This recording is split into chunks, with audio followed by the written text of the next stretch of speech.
Malala Yousafzai is one of the most inspiring people in the world. As a young woman, she fiercely defended the right of girls to education in Pakistan despite threats of violence from the terrorist group, the Taliban. She shared the plight of local girls in a blog for the BBC, British Broadcasting Corporation, a company that produces and broadcasts British radio and television programs.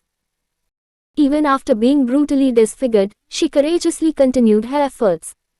His determination and bravery earned her the Nobel Peace Prize in 2014. This biography describes Malala's youth, achievements and heritage. As a child, Malala wanted to be a scientist or a doctor. Her father owned a school and an educational activist.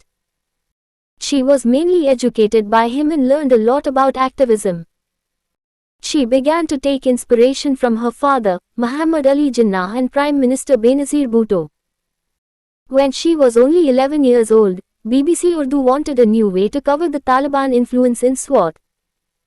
They decided to ask a schoolgirl to see how her life was in Pakistan. They contacted Ziauddin Yousafzai, her father. After a while, he finally suggested her daughter. She had to straighten the notes and send them to a BBC employee, and they would see the note by email to the BBC for blog posting. These were his thoughts during the first Battle of Swat, the fact that fewer girls started attending school in the way the Taliban bombed many schools. As she grew older, she continued to write to the BBC on how life was with the Taliban.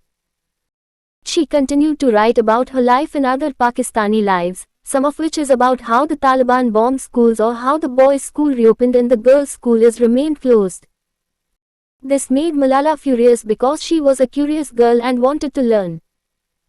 Fortunately, a few months later, the schools reopened and, as Malala said in one of her blog posts, "The attendance in my class was 19 out of 27 students and the Taliban was still active in the region."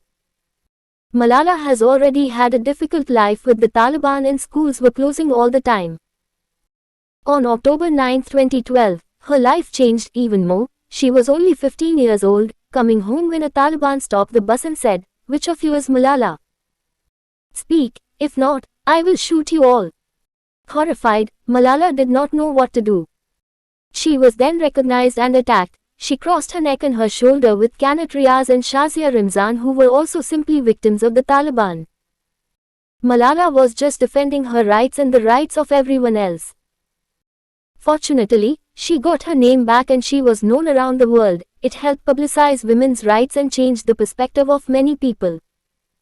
It is obvious that Malala Yousafzai has accomplished a lot during her life. Indeed, she received several awards for her bravery: Nobel Peace Prize in 2014, National Youth Prize for Peace in 2011 and Shorty Award for Teen Hero in 2015. These achievements had a great impact on our worldview in the face of religious and gender extremism. Today Malala continues to campaign education and the rights of children around the world. She continued her campaign while continuing her studies, and is currently reading politics, philosophy and economics at the University of Oxford. Malala still fights for the rights of children who look like her. She uses her advertising to spread the problems and raise awareness. She is truly an incredible figure for all.